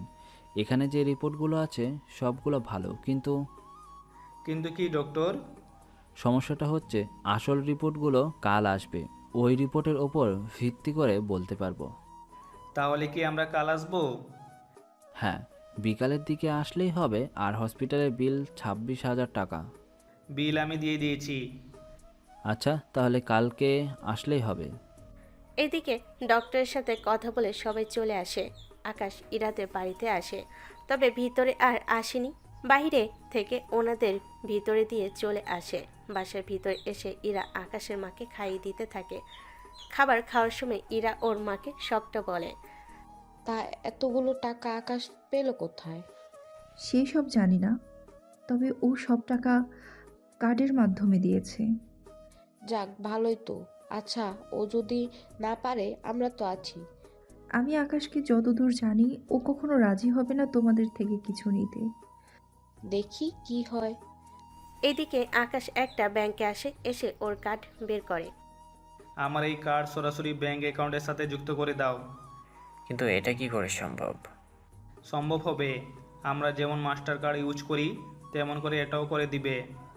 কিন্তু দুটোই তো আলাদা ব্যাপার। তাহলে একটা কাজ করো, আমার অ্যাকাউন্টে যত টাকা আছে সব আলাদা একটা অ্যাকাউন্টে নিয়ে যাও, আর এই কার্ডটা চেঞ্জ করে একটা মাস্টার কার্ড বানাও, যেন আমি যখন চাইবো যেভাবে চাইবো সেভাবেই যেন খরচ করতে পারি। যেমনটা আপনার ইচ্ছা। এইসব করতে কতক্ষণ লাগবে? আমাকে 2 ঘন্টা সময় দিন, আমি করে দিচ্ছি। ঠিক আছে, যাও তাহলে। এইদিকে ম্যানেজার কার্ড ঠিক করতে যায়। এদিকে আবির আর ওর বাবা আসে ওই ব্যাংকে। ওখানে আকাশকে দেখে ওরা তো অবাক হয়। আরে তুই এইখানে? অন্য কাউকে আশা করেছিলে নাকি? তেমন কিছুই। তা একটা কথা বলার ছিল। কি কথা? তুই এই ব্যাংকে কি করছিস? সবজি কিনতে এসেছি।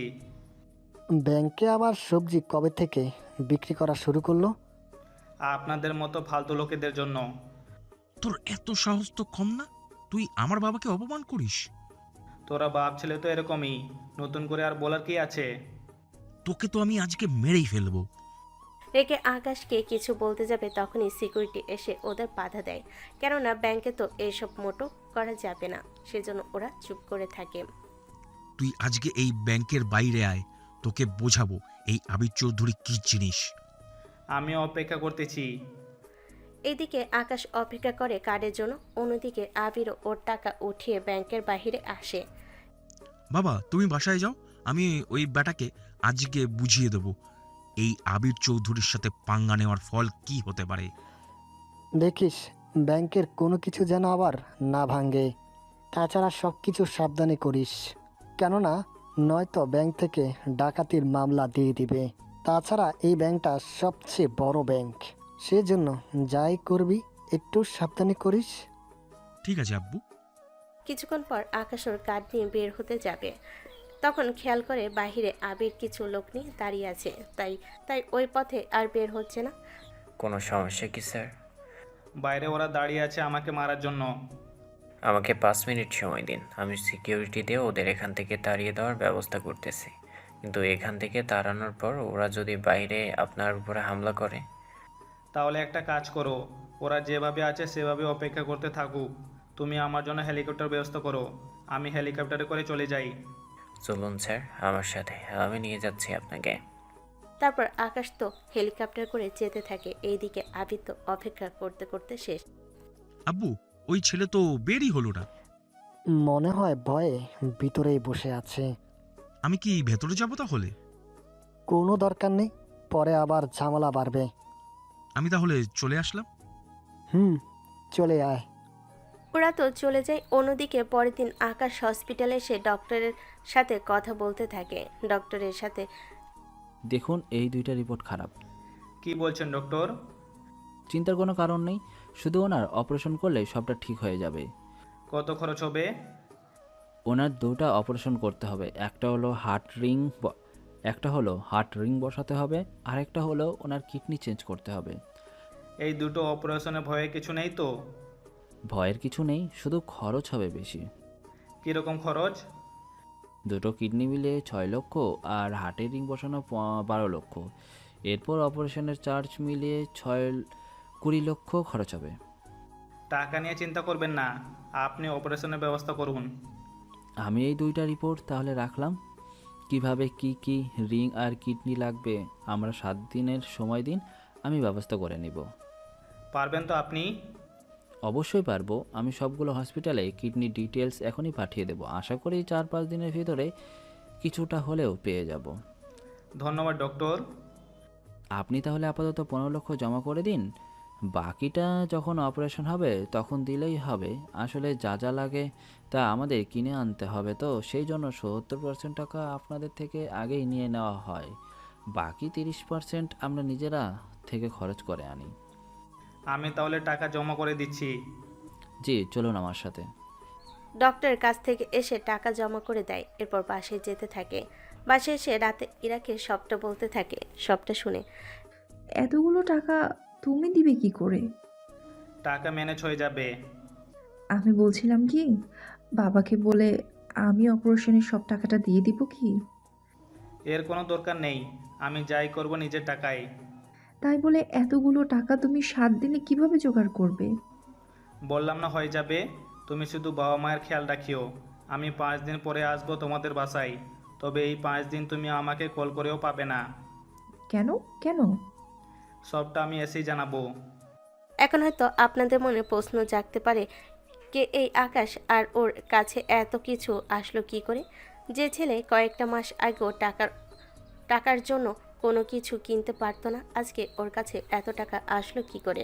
তার উপর এই 5 দিন আকাশ কোথায় থাকবে আর কোথায় যাবে যে ওকে কল দিয়েও পাবে না? এইদিকে ইরার সাথে কথা বলে আকাশ চলে আসে এয়ারপোর্টে, কেননা ওকে দেশের বাইরে যেতে হবে। কেন যাবে, কী জন্য যাবে তা আপনার পরও জানতে পারবেন। তাছাড়া 5 দিন পর যেখানে ওর মায়ের অপারেশন, সেখানে এখন বিদেশে কেন যাচ্ছে? এইদিকে আকাশ তোমাকে কিছু বলেছে? আমাকে তো কিছু বলেনি, বলেছে 6-7 দিন পর আপনার অপারেশন। আকাশ এখন কোথায় আছে? জানি না, আমাকে বলেছে কোথাও যেন যাবে, 3-4 দিন পরে আসবে। এই মুহূর্তে আবার কোথায় যাবে? আমার তো চিন্তা হচ্ছে অনেক। হয়তো টাকা জোগাড় করতে যাবে। হয়তো তাই হবে। আপনি চলুন, আমি আপনার জন্য খাবার দিচ্ছি। ঠিক আছে, চলো। এদিকে ওনারা তো খাবার খেতে থাকে। অন্যদিকে আকাশ চলে আসে দুবাইয়ে। ওখানে 2 দিনের একটা কাজ আছে, সে কাজই এসেছে। এয়ারপোর্ট থেকে সরাসরি চলে আসে একটা ব্যাংকে। আমি যে কাজটা করতে বলেছিলাম সে কাজটা কি হয়েছে? জি স্যার, হয়েছে। তবে কি? আরও একটা দিন সময় দিতে হবে। আপনার কিছু স্ক্যান করা বাকি আছে, ওইগুলো ঠিক করার পরেই আপনি বাকিটা নিতে পারবেন। আমি কি এখন চলে যাব? যদি কাজ না থাকে তাহলে আমাদের কোম্পানিতে কিছু নতুন লোক এসেছে, তাহলে ওদের যদি একটু শেয়ার মার্কেটিংয়ের বিষয়ে বোঝান অনেক ভালো হয়। ঠিক আছে, চলুন তাহলে। ম্যানেজার একটা রুমে নিয়ে যায়, তারপর ওখানে কিছু লোক ছিল, আকাশকে তাদের সাথে পরিচয় করিয়ে দেয়। ওখানে ডেভিলকে দেখে আকাশ অবাক হয়। এ কি, তুই এখানে? স্যার, আপনি এখানে? তার আগে এটা বল, তুই এখানে কেন এসেছিস? আমি তো একটু ক্লাস করার জন্যই এসেছিলাম। ম্যানেজার, এই লোকটাকে বের করে দিন আপনাদের কোম্পানি থেকে। ওনাকে কি আপনি চেনেন? আমি অনেক ভালো করে চিনি এই লোকটাকে। সিকিউরিটি, এই লোকটাকে বাইরে বের করে দাও। প্লিজ আকাশ স্যার, আমাকে বের করবেন না। আমি শুধু এসেছি শেয়ার সম্পর্কে আরও কিছু ধারণা নিতে। যেন বাইরে এসে লোকেদের টুপি পরাতে পারি সেজন্য? আমি তো এইসব করতে চাই না। কি করতে চাও আর কি করতে চাও না সব কিছু কিন্তু আমি জানি বুঝি। প্লিজ স্যার, আমাকে বের করবেন না। বের করবো না একটা শর্তে। কী শর্ত? যদি এভাবে আর কোনো কোম্পানিতে এসে উল্টোপাল্টা বুঝিয়ে ওদের ক্ষতি করার চেষ্টা করেছিস, তাহলে আমার থেকে খারাপ কিন্তু আর কি হবে না, কথাটা মনে রাখিস। ঠিক আছে, তাই হবে। ডেভিলের সাথে কথা বলে, বাকিদের কিছুক্ষণ শেয়ার সম্পর্কে বোঝাতে থাকে। তারপর আকাশ চলে আসে হোটেলে। এদিকে আবির একটা কাজে দুবাইতে আসে। সেখানে আবিরের সাথে আবার টেবিলে দেখা হয়। এ কি, আপনি এইখানে? আমি তো এসেছি একটু কাজে, তা আপনি এখানে কেন? আমি এসেছি শেয়ার সম্পর্কে কিছু তথ্য নেওয়ার জন্য। আপনার সাথে দেখা হয়ে ভালোই হয়েছে। কেন, কিছু বলবেন নাকি? আপনাকে যে 5 কোটি টাকা দিলাম শেয়ারের জন্য, সে সম্পর্ক তো আর কোনো কিছুই আপনি বললেন না। ওটা তো আরও 10 দিন বাকি আছে। তা টাকা পাবো তো লাভসহ। দেখুন, আপনি তো জানেন শেয়ার মার্কেটের হিসেব কখন কোন দিকে যায় কোনোভাবেই বলা যায় না। সেটা তো জানি, কিন্তু আপনি তো বলেছেন লাভ হওয়ার সম্ভাবনা অনেক বেশি থাকে। জানি। এখন দেখি কি হয়। আমার কিছু কাজ আছে, কাজগুলো সেরে নেই। ঠিক আছে। এদিকে ওরা যে যার মতো কাজ করতে থাকে। অন্যদিকে পরের দিন আসে আকাশ কোম্পানিতে। তখন আবিরের সাথে আকাশকে দেখা হয়।